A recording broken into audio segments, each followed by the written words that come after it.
Hello friends, welcome back to our YouTube channel ನದಿನಿ Kannada blogs. ಇವತ್ತು ಬಂದುಬಿಟ್ಟು ಸಂಕ್ರಾಂತಿ ಹಬ್ಬ.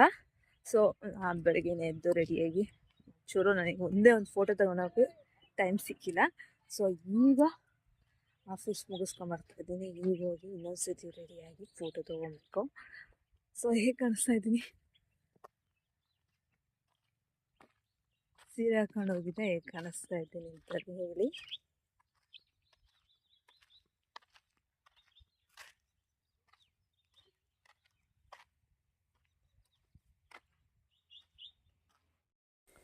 ನನ್ನ ತಂಗಿ ನೈಟ್ ಬಂದಿದ್ದರು. ಸೊ ಬೇಗ ಮಲ್ಕೊಳ್ಳೋಣ, ಬೇಗ ಎದ್ದೇಳೋಣ ಅಂದ್ಬಿಟ್ಟು ಮಲ್ಕೊಳ್ಳೋಷ್ಟಿಗೆ ಲೇಟೇ ಆಗೋಯಿತು. ಅವ್ರ ಜೊತೆ ಎಲ್ಲ ಮಾತಾಡ್ಕೊಂಡು ಮಲ್ಕೊಳ್ಳೋಷ್ಟಾಗೆಲ್ಲ. ಹಂಗಾಗಿ ಬೆಳಗ್ಗೆ 3 ಗಂಟೆಗೆ ಎದ್ದೇಳೋಣ ಅಂತ ಅಂದ್ಕೊಂಡಿದ್ದು. ಯಾಕೆಂದರೆ ನನ್ನ ತಂಗಿಯರು ಧರ್ಮಸ್ಥಳ ಪೂಜೆ ಮಾಡ್ತಾಯಿದ್ರು, ಅದಕ್ಕೋಸ್ಕರ ಬೇಗ ಎದ್ದೇಳೋಣ ಅಂತ ಅಂದ್ಕೊಂಡಿದ್ದು. 3 ಗಂಟೆಗೆ ಎದ್ದೇಳೋಣ, ಅಷ್ಟೊತ್ತಿಗೆ 5 ಗಂಟೆ ಅಷ್ಟೊತ್ತು ದೇವಸ್ಥಾನಕ್ಕೆ ಹೋಗೋಕೆ ಸರಿ ಆಗುತ್ತೆ, ಮನೇಲೆಲ್ಲ ಪೂಜೆ ಮಾಡಿ ಅಂತ ಅಂದ್ಕೊಂಡಿದ್ದು. ಎಲ್ಲರೂ ಸರಿ ಅಂತ ಮಲ್ಕೊಂಡಿದ್ರು. ನನಗಂತೂ ಎಚ್ಚರಿಕೆನೇ ಆಗಿಲ್ಲ. ನಾನು 4:30ಗೆ ಎದ್ದೆ. ಅಷ್ಟೊಂದು ನಮ್ಮಮ್ಮ, ನನ್ನ ತಂಗಿ ಅವರೆಲ್ಲ ಎದ್ದು ಸ್ನಾನ ಮಾಡಿ ನೆಲ ಎಲ್ಲ ಒರೆಸಿ ಪೂಜೆಗೆಲ್ಲ ರೆಡಿ ಮಾಡ್ತಾಯಿದ್ರು. ಸೊ ಪೂಜೆಗೆ ಕಡಲೆಕಾಯಿ ಎಲ್ಲ ಬೇಯಿಸೋದಿತ್ತು. ಬಟ್ ಅವತ್ತೇ ನಮ್ಮ ಮನೇಲಿ ಗ್ಯಾಸ್ ಖಾಲಿ ಆಗಿಬಿಟ್ಟಿತ್ತು, ನೈಟ್ ಖಾಲಿ ಆಯಿತು. ಇದು ಬೆಳಗ್ಗೆ ತರೋವರೆಗೂ ಗ್ಯಾಸ್ ಇರಲಿಲ್ಲ. ಅದಕ್ಕೋಸ್ಕರ ಏನು ಅವಲಕ್ಕಿನ ಇದು ಮಾಡಿಬಿಟ್ಟು ಪ್ರಸಾದ ಎಡೆ ಇಕ್ಬಿಟ್ಟು ಪೂಜೆ ಅವ್ರು ಮಾಡಿದ್ರು. ಅಷ್ಟೊಂದು ನಾನು ಎದ್ದು ಬೇಗ ಎದ್ದು ರೆಡಿ ಆಗ್ತಾಯಿದ್ದೆ. ನನಗೂ ಆಫೀಸ್ 6:30ಗೆ ಇರೋದ್ರಿಂದ ಲೇಟ್ ಆಗುತ್ತೆ ಅಂದ್ಬಿಟ್ಟು. ಮತ್ತು ಅವರೂ ಲೇಟ್ ಆಗುತ್ತೆ, 5 ಗಂಟೆ ಒಳಗಡೆನೇ ಪೂಜೆ ಮಾಡಬೇಕು, ಧರ್ಮಸ್ಥಳ ಪೂಜೆ ಬೆಳಗ್ಗೆ ಕರಿಬಾರ್ದು ಅಂತ ಹೇಳ್ತಾಯಿದ್ರು. ಹಂಗಾದ್ರೂ ನಾನು ಲೇಟ್ ಆಗೇ ಹೋಯಿತು ರೆಡಿ ಆಗೋಷ್ಟಿಗೆ. ಅವರೆಲ್ಲ ರೆಡಿ ಆಗ್ತಾಯಿದ್ರು. ನಾನು ಬೇಗ ಹಂಗಾದ್ರೂ ರೆಡಿ ಆದೆ. ನೈಟೇ ಸೀರೆ ಎಲ್ಲ ಪಿನ್ ಮಾಡಿ ಇಟ್ಟಿದ್ದೆ. ಬೆಳಗ್ಗೆ ಹೊತ್ತು ಅರ್ಜೆಂಟಲ್ಲಿ ಆಗೋಲ್ಲ ಅಂದ್ಬಿಟ್ಟು ನೈಟೇ ಎಲ್ಲ ಪಿನ್ ಮಾಡಿ ಇಟ್ಟಿದ್ದೆ. ಸೊ ಅದಾದಮೇಲೆ ಸ್ನಾನ ಮಾಡಿ ಮುಗಿಸಿದ ತಕ್ಷಣ ಪಿನ್ನೆಲ್ಲ ಹಂಗೆ ರೆಡಿ ಟು ಯೂಸ್ ಆ ಥರ ಪಿನ್ ಮಾಡಿಕೊಂಡು ಏರ್ನೆಲ್ಲ ಡ್ರೈ ಮಾಡಿ ಸ್ಟ್ರೈಟ್ನಿಂಗ್ ಮಾಡಿಕೊಂಡು ನಾನು ಕರ್ಲ್ ಮಾಡ್ಕೊಳ್ಳೋಣ ಅಂತ ಇದ್ದೆ. ಬಟ್ ನಂಗೆ ಕರ್ಲ್ ಮಾಡ್ಕೊಳೋಕ್ಕೆ ಬರಲಿಲ್ಲ. ಕೂದಲೆಲ್ಲ ಸಿಗಾಕೊಂಡಿರೋ ಥರ ಆಗ್ತಿತ್ತು. ಆಮೇಲೆ ಕೂದಲು ಕಟ್ಟಾಗ್ಬಿಟ್ಟದ್ದು, ಎಲೆಕ್ಟ್ರಿಕ್ ಅಲ್ವಾ ಅಂದ್ಬಿಟ್ಟು ಭಯ ಹಂಗೆ ಸುಮ್ಮನಾಗ್ಬಿಟ್ಟೆ, ಸ್ಟ್ರೈಟ್ನಿಂಗೇ ಇರಲಿ ಅಂದ್ಬಿಟ್ಟು. ಅದಾದಮೇಲೆ ಲೈಟಾಗಿ ಮೇಕಪ್ ಮಾಡಿಕೊಂಡೆ.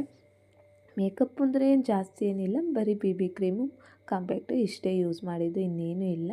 ಸಿನಮೋ ಫೌಂಡೇಶನ್ ಅಂತ ಯಾವುದೂ ಯೂಸ್ ಮಾಡಲಿಲ್ಲ. ನಾನು ಫೌಂಡೇಶನ್ ಯೂಸ್ ಮಾಡೋದೇ ಇಲ್ಲ.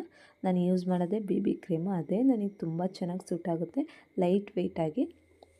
ನನ್ನ ತಂಗಿ ಮದುವೆಲಿ ಫೌಂಡೇಶನ್ ಎಲ್ಲ ಹಾಕಿ ಮೇಕಪ್ ಮಾಡಿದ್ರಲ್ಲ, ಒಳ್ಳೆ ದೆವ್ವ ಥರ ಮುಖ ತುಂಬ ಮೇಲೆ ಅದೇ 1 kg ಇರೋ ಥರ ಫೀಲ್ ಆಗ್ತಿತ್ತು ನನಗೆ. ಸೊ ಅದಕ್ಕೆ ನನಗೆ ಅವೆಲ್ಲ ಇಷ್ಟನೇ ಆಗಲಿಲ್ಲ. ಹಂಗೂ ಹಿಂಗೂ ರೆಡಿಯಾಗಿ ಒಂದು ಫೋಟೋ ತೊಗೊಳಕ್ಕೂ ಆಗಲಿಲ್ಲ. ರೆಡಿಯಾಗಿ ಹೋದೋ ಒಂದು ದೇವಸ್ಥಾನ, ನಮ್ಮ ಗುಬ್ಬಿಲಿ ಚನ್ನಬಸವೇಶ್ವರ ದೇವಸ್ಥಾನ ಇದೆ, ಅಲ್ಲಿಗೆ ಹೋದೋ. ಫುಲ್ಲು ರಶ್ ಇತ್ತು, ತುಂಬ ರಶ್ ಇತ್ತು. ಕ್ಯೂ ಉದ್ದಕ್ಕೂ ನಿಂತ್ಕೊಂಡ್ಬಿಟ್ಟಿತ್ತು. ಅದಾದಮೇಲೆ ಇಲ್ಲೇ ಹತ್ರದಲ್ಲೇ ಇನ್ನೊಂದು ಬಿಂದಾಂಜನೇಯ ಸ್ವಾಮಿ ದೇವಸ್ಥಾನ ಅಂತ ಇದೆ. ಸೊ ಅಲ್ಲೇ ಹೋಗೋಣ ಅಂದ್ಬಿಟ್ಟು ಅಲ್ಲೇ ಹೋಗಿ ಪೂಜೆ ನಾನು ಕೈ ಮುಗಿದು ನಾನು ಆಫೀಸ್ ಲೇಟ್ ಆಗುತ್ತೆ ಅಂತ ಹೊರಟೋದೆ. ನನ್ನ ತಂಗಿ ಅವ್ರ ಯಜಮಾನ್ರು ಪೂಜೆ ಮುಗಿಸ್ಕೊಂಡು ಮನೆಗೆ ಬಂದು ಅಡುಗೆ ಎಲ್ಲ ಮಾಡಿ ನಮ್ಮ ಅಮ್ಮರೆಲ್ಲ ಪೂಜೆ ಎಲ್ಲ ಮಾಡಿದರು, ಎಡೆ ಎಲ್ಲ ಇಕ್ಕಿ. ಅದಾದಮೇಲೆ ನಾನು ಸಂಜೆ ಬಂದು ಒಂದು ಸ್ವಲ್ಪ ಫೋಟೋಸ್ ತೊಗೊಳೋದಿತ್ತು, ತೊಗೊಂಡೆ. ಅದಾದಮೇಲೆ ನನ್ನ ಮಗಳಿಗೆ ರೆಡಿ ಮಾಡಿದರು ನನ್ನ ತಂಗಿಯರೆಲ್ಲ, ಹೊಸ ಬಟ್ಟೆ ಎಲ್ಲ ಹಾಕಿ. ನಾನು ಎಳ್ಳು ಬೆಲ್ಲ ಎಲ್ಲ ಕೊಡೋಕ್ಕೆ, ಅರಿಶಿನ ಕುಂಕುಮ ಕೊಡೋಕ್ಕೆ ಎಲ್ಲ ರೆಡಿ ಮಾಡಿಕೊಂಡು ನನ್ನ ಮಗಳಿಗೆ ಕರ್ಕೊಂಡು ಹೊರಟೆ, ಅವಳ ಕೈಲಿ ಕೊಡ್ಸೋಣ ಅಂದ್ಬಿಟ್ಟು. ಸೊ ನನ್ನ ಮಗಳು ಅವತ್ತು ಫುಲ್ ಖುಷಿಯಲ್ಲಿದ್ಲು. ನಮ್ಮ ಮನೇಲಿ ಅವತ್ತು ಏನು ವಿಶೇಷ ಅಂದರೆ, ನಮ್ಮೂರಲ್ಲಿ ಎಲ್ಲರೂ ಸೇರಿಕೊಂಡು ಶನ್ಮಾತ್ಮ ದೇವಸ್ಥಾನ ಅಂತ ಇದೆ. ಸೊ ಅದಕ್ಕೆ ಆರತಿ ಮಾಡ್ತಾರೆ. ಅದಕ್ಕೂ ಕೂಡ ಎಲ್ಲ ರೆಡಿ ಆಗ್ತಿ, ನನ್ನ ತಂಗಿ ಆರತಿ ಹೊತ್ಕೊಂಡು ಹೋಗೋಕ್ಕೆ ರೆಡಿ ಆಗ್ತಾಯಿದ್ಲು. ಸೊ ನಾವು ಅಷ್ಟಾಗಿ ಹೇಳ್ಕೊಟ್ಟು ಬಂದುಬಿಡೋಣ, ಎಳ್ಳು ಬೆಲ್ಲ ಬೇರು ಬಂದುಬಿಡೋಣ ಅಂತ ಮನೆಗೆ ಹೋಗಿ ಕೊಡ್ತಾಯಿದ್ದೋ. ಸೊ ಇದು ನನ್ನ ಫ್ರೆಂಡ್ ಮನೆ, ನನ್ನ ಮಗಳು ಫ್ರೆಂಡ್ ಮನೆ ಕೂಡ ಹೌದು. ಅಂದರೆ ಚಿರು ಅಂತ ಇದ್ದಾನೆ ನನ್ನ ಫ್ರೆಂಡ್ ಮಗ, ಅವನು ಇವಳಿಗೆ ಫ್ರೆಂಡು. ಸೊ ಫಸ್ಟು ಚಿರು ಮನೆಗೆ ಕೊಡಬೇಕು ಅಂತ ಕರ್ಕೊಂಡು ಹೋಗಿದ್ಲು. ಅದಾದಮೇಲೆ ಅವರು ಬೇರೆ ಪಕ್ಕದ ಮನೆ, ನಮ್ಮ ಮನೆ ಹತ್ರ ಎಲ್ಲ ಕೊಟ್ಟು ಬಂದು ಅರಿಶಿನ ಕುಂಕುಮ ಕೊಟ್ಬಿಟ್ಟು ಅವರು ನನಗೆ ಅರಿಶಿನ ಕುಂಕುಮ ಇಟ್ಟು ಒಬ್ಬೊಬ್ಬರು ಬರೋಕ್ಕಾಗಲ್ವಲ್ಲ, ಅಂದರೆ ಈಗ ಹೆಣ್ಮಕ್ಳು ಇರೋರು ಹೋಗಿ ಕೊಡ್ತಾರೆ, ಇಲ್ಲ ಅಂದವರು ಆಂಟಿದಿರು ಅವರೆಲ್ಲ ಬರೋಕ್ಕಾಗಲ್ವಲ್ಲ. ಸೊ ಅವ್ರು ಅಲ್ಲೇ ನಮಗೆಲ್ಲ ಅರಿಶಿನ ಕುಂಕುಮ ಕೊಟ್ಟು ಕಳಿಸ್ತಾಯಿದ್ರು. ಸೊ ನನ್ನ ಹಣೆ ತುಂಬ ಬರೀ ಅರಿಶಿನ ಕುಂಕುಮನೇ ತುಂಬ್ಕೊಂಬಿಟ್ಟಿತ್ತು ಅವತ್ತು. ನನಗೆ ಸೀರೆ ಫುಲ್ ಅನ್ಕಂಫರ್ಟಬಲ್ ಫೀಲ್ ಆಗ್ತಿತ್ತು. ಯಾಕೆಂದರೆ ಬೆಳಗ್ಗೆ ವೇರ್ ಮಾಡಿದ್ದು 5 ಗಂಟೆ 5:30ಲಿ, ಸಂಜೆ ಆದರೂ ಇನ್ನೂ ಹಂಗೆ ಇತ್ತಲ್ಲ, ನಂಗೊಂಥರ ಆಗ್ತಿತ್ತು. ಫುಲ್ಲು ನನಗೆ ಮೈಕೈ ಎಲ್ಲ ನೋವು ಅನ್ನೋ ಥರ ಆಗ್ತಿತ್ತು. ಡ್ರೆಸ್ ಚೇಂಜ್ ಮಾಡಬೇಕು ಅಂತ ಇದ್ದೆ. ನಮ್ಮಮ್ಮ ಕೊಟ್ಟು ಹೋಗು ಆಮೇಲೆ ಮಾಡಿವಂತೆ ಅಂತ ಅಂತಿದ್ರು. ಅದಕ್ಕೆ ಫಸ್ಟ್ ಕೊಟ್ಟು ಬಂದುಬಿಡೋಣ ಆಮೇಲೆ ಮಾಡ್ಕೊಳೋಣ ಅಂದ್ಬಿಟ್ಟು ಸುಮ್ಮನಾದೆ. ಸೊ ನಮ್ಮ ಮನೆ ಹತ್ರ ಒಂದು 10-15 ಮನೆ ಇದ್ದಾವೆ. ಸೊ ಎಲ್ಲರ ಮನೆಗೂ ಕೊಟ್ಟು ಒಂದೊಂದೇ ಮನೆ ಮುಗಿಸ್ಕೊಂಬರ್ತಾಯಿದ್ದು. ಅವತ್ತು ಕರೆಂಟ್ ಬೇರೆ ಇರಲಿಲ್ಲ. UPS ಇರೋ ಮನೇಲಿ ಮಾತ್ರ ಕರೆಂಟ್ ಇತ್ತು. ನಮ್ಮ ಮನೇಲಿ ಚಾರ್ಜರ್ ಲೈಟ್ ಇದ್ದು ಅಷ್ಟೇ. ಬಟ್ ಕರೆಂಟೇ ಇರಲಿಲ್ಲ, ಬೀದಿ ಲೈಟ್ಗಳು ಯಾವುವೂ ಇರಲಿಲ್ಲ. ಚಂದ್ರನ ಬೆಳಕು ಮಾತ್ರ ಸ್ವಲ್ಪ ಇತ್ತು. ಹಿಂದಿನ ದಿನ ಅಮಾವಾಸ್ಯೆ ಆಗಿದ್ದರಿಂದ ಚಂದ್ರನ ಬೆಳಕು ಅಷ್ಟೊಂದು ಇರಲಿಲ್ಲ. ಏನೂ ಮಾಡೋಕ್ಕಾಗಲ್ಲ ಅಂದ್ಬಿಟ್ಟು ಹಾಗೆ ಟಾರ್ಚ್ ಹಾಕ್ಕೊಂಡು ಹೋಗಿ ಕೊಟ್ಟು ಬಂದ. ಏನಕ್ಕೆ ಎಳ್ಳು ಬೆಲ್ಲ ಬೀರೋದು ಅಂದರೆ ಇದು ಸಿಹಿ ಮತ್ತು ನಮ್ಮ ಬಾಳಲ್ಲಿ ಯಾವಾಗಲೂ ಇರಲಿ, ಸಿಹಿ ಕ್ಷಣಗಳಿರಲಿ ಅಂತ ಹೇಳ್ಬಿಟ್ಟು ಕೊಡ್ತಾರೆ. ಆ್ಯಂಡ್ ಅದನ್ನು ಮನಸ್ಪೂರ್ವಕವಾಗಿ ಕೊಟ್ಟು ಅವರಿಂದ ಆಶೀರ್ವಾದ ತೊಗೊಂಡ್ರೆ ಒಳ್ಳೆಯದಾಗುತ್ತೆ ಅಂತ ಹೇಳ್ತಾರೆ. ಸೊ ಅದಕ್ಕೋಸ್ಕರ ಇಲ್ಲಿ ನೋಡಿ, ಇಲ್ಲೊಂದು ಆಂಟಿ ಮನೆಗೆ ಹೋಗಿದ್ವು. ಸೋಫಾ ಮೇಲೆ ನಾಯಿ ಆರಾಮಾಗಿ ಕೂತಿತ್ತು. ನನ್ನ ಮಗಳು ಹೋದವ್ರ ಮನೆಯಲ್ಲೆಲ್ಲ ಬೋಂಡ ಪಾಯಸ ಒಬ್ಬಟ್ಟು ತಿನ್ಕೊಂಡು ಕೂತಿದ್ಲು. ಸೊ ನನ್ನ ಹಣೆ ನೋಡಿ ಎಲ್ಲ ಫುಲ್ಲಾಗಿಬಿಟ್ಟಿದೆ ಎಲ್ಲ ಕಡೆ. ನನ್ನ ತಂಗಿ ಹಂಗೆ ಅಂತಿದ್ಲು, ಮಾರಮ್ಮ ಆಗ್ಬಿಟ್ಟಿದೆಯಲ್ಲ ಇವತ್ತು ಅಂತ. ನಮ್ಮ ಊರಲ್ಲಿ ಮಾರಮ್ಮ ದೇವಿ ದೇವಸ್ಥಾನ ಇದೆಯಲ್ವ, ಮಾರಮ್ಮ ಅಂತ ಕರೀತಾರೆ ಎಲ್ಲ ಆಲ್ಮೋಸ್ಟ್ ಅಲ್ಲೂ. ಮಾರಮ್ಮ ದೇವಿ ಆಗಿಬಿಟ್ಟಿದೆಯಾ ಅಂತಿದ್ಲು. ಸೊ ನಾನು ಮನೆಗೆ ಎಲ್ಲರ ಮನೆಗೂ ಕೊಟ್ಟು ಬರೋಷ್ಟಿಗೆ ನಮ್ಮಮ್ಮ ಆರತಿ ರೆಡಿ ಮಾಡ್ತಾಯಿದ್ರು. ಶನಿಮಹಾತ್ಮ ದೇವ್ರಿಗೆ ಆರತಿ ಮಾಡ್ತೀವಿ ಅಂತ ಹೇಳಿದ್ದೆ ಅಲ್ವಾ. ಸೊ ಆರತಿ ರೆಡಿ ಮಾಡ್ತಾಯಿದ್ರು. ನಮ್ಮಪ್ಪ, ನನ್ನ ಮಗಳು, ನಮ್ಮಮ್ಮ ಎಲ್ಲ ಕೂತ್ಕೊಂಡಿದ್ರು. ನಮ್ಮಮ್ಮ ಆರತಿ ರೆಡಿ ಮಾಡ್ತಾಯಿದ್ರು. ಸೊ ಚಿಕ್ಕ ಆರತಿನೇ ಮಾಡೋದು. ನಾವು ಜಾತ್ರೆ ಮಾಡ್ತೀವಲ್ವ, ತುಂಬ ದೊಡ್ಡ ಆರತಿ ಮಾಡ್ತೀವಿ. ಅದಾದಮೇಲೆ ಆರತಿ ಮಾಡ್ತಾಯಿದ್ರು ನನ್ನ ತಂಗಿ, ಅಷ್ಟೊತ್ತಿಗೆ ಅವ್ರ ಯಜಮಾನ್ರು, ನನ್ನ ತಮ್ಮ ಎಲ್ಲ. ಸಂಕ್ರಾಂತಿ ಹಬ್ಬದ ದಿನ ಹಸುಗಳ್ಗೆ ಪೂಜೆ ಮಾಡ್ತಾರೆ. ಅದನ್ನೆಲ್ಲ ಹಸುಗಳ್ನೆಲ್ಲ ಕ್ಲೀನ್ ಮಾಡಿ ಪೂಜೆ ಮಾಡೋದು ಪದ್ಧತಿ, ಪ್ರಸಾದ ಕೊಟ್ಟು. ಸೊ ಅದಕ್ಕೆ ಅವರೆಲ್ಲ ಪೂಜೆ ಮಾಡೋಕ್ಕೆ ಹೋಗ್ತಾಯಿದ್ರು. ನಾನು ಹೋದೆ ಪೂಜೆ ಮಾಡೋಣ ಅಂತ.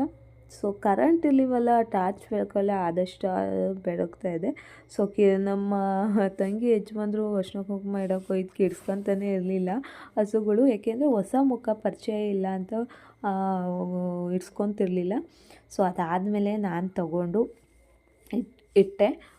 ಏಕೆಂದರೆ ನಮಗೆ ಗೊತ್ತಿರೋ ತುಂಬ ವರ್ಷಗಳಿಂದ ನೋಡ್ಕೊಂಬಂದಿದ್ದಾವೆ. ಅವು ನೋಡಿದ್ದು ಸ್ಮೆಲ್ಲಲ್ಲೇ ಗೊತ್ತಾಗ್ಬಿಡುತ್ತೆ ಯಾರು ಇವರು ಅಂತ. ಸೊ ಅದಕ್ಕೋಸ್ಕರ ಹೊಸಬ್ರನ್ನೆಲ್ಲ ಸೇರಿಸಲ್ಲ ಹತ್ರ. ಅದಾದಮೇಲೆ ನಾನೇ ಹೋಗಿ ಎಲ್ಲ ನೀರೆಲ್ಲ ಹಾಕಿದ್ರು. ನಮ್ಮಮ್ಮವ್ರು ಫಸ್ಟೇ ಬೆಳಗ್ಗೆನೇ ಎಲ್ಲ ಕ್ಲೀನ್ ಮಾಡಿದರು, ಸ್ನಾನ ಮಾಡಿಸಿ. ಆದರೂ ಸರಿ ಅರಿಶಿನ ಕುಂಕುಮ ಎಲ್ಲ ಇಟ್ಟು, ಹೂವು ಇಟ್ಟು ಪೂಜೆ ಮಾಡ್ತಾಯಿದ್ದ. ಸೊ ಲಕ್ಷ್ಮೀ ತಾಯಿ ಪೂಜೆ ಮಾಡೋ ಸಂಕೇತ ಇದು, ಹಸುಗಳಿಗೆ ಪೂಜೆ ಮಾಡೋದು. ಸೊ ಲಕ್ಷ್ಮೀ ತಾಯಿನೇ ನಮ್ಮ ಮನೇಲಿ ಒಲಿದು ಬಂದಿರೋ ಥರ ಇರುತ್ತೆ ಅಂತ ಪೂಜೆ ಮಾಡ್ತಾರೆ. ಸೊ ನಮ್ಮ ಮನೆಯಲ್ಲಿ ನಾವು ಕೃಷಿಕರಾಗಿರೋದ್ರಿಂದ, ಹಳ್ಳಿ ಜೀವನ ಇರೋದ್ರಿಂದ, ಸೊ ಎಲ್ಲರ ಮನೇಲೂ ಆಲ್ಮೋಸ್ಟ್ ಹಸು ಇದ್ದೇ ಇರುತ್ತೆ. ಯಾರ ಮನೇಲೂ ಇಂಥವ್ರ ಮನೇಲಿ ಇಲ್ಲ ಅಂತ ಇರೋಂಗಿಲ್ಲ, ಎಲ್ಲರ ಮನೇಲೂ ಇದ್ದೇ ಇರುತ್ತೆ. ಅದರಲ್ಲೂ ಜಾಸ್ತಿ ಈಗ ಈ ಥರ ಹಸುಗಳು ಅಂದರೆ HF ಆ ಥರ ಹಸುಗಳು, ಹಾಲು ಕೊಡೋ ಹಾಲುಗಳ್ನ ಡೈರಿಗೆ ಹಾಕೋಕ್ಕೆ ಎಲ್ಲ ಇದು ಮಾಡ್ತಾರೆ. ಸೊ ಅವುಗಳು ಚೆನ್ನಾಗಿದ್ದರೆ ನಾವು ಮನೆಗೂ ಕೂಡ ಚೆನ್ನಾಗಿರುತ್ತೆ ಅನ್ನೋದೊಂದು ಪದ್ಧತಿ. ಸೊ ಹಸುಗಳಲ್ಲಿ ಲಕ್ಷ್ಮೀ ತಾಯಿ ನೆಲೆಸಿರ್ತಾಳೆ ಅನ್ನೋದೊಂದು ಪದ್ಧತಿ. ಅದಕ್ಕೋಸ್ಕರ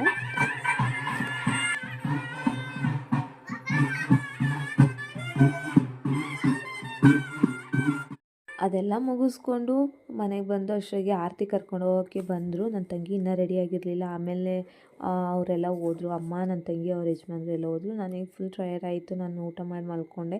ಊಟಕ್ಕೆ ಇನ್ನೇನು ಆಲ್ಮೋಸ್ಟ್ ಎಲ್ಲರ ಮನೇಲೂ ಇದ್ರ ಥರನೇ ಪಾಯಸ, ಚಿತ್ರಾನ್ನ, ಕಡಲೆಕಾಯಿ, ಗೆಣಸು, ಇಸ್ಕಿಬೇಳೆ ಸಾಂಬಾರು ಈ ಥರ.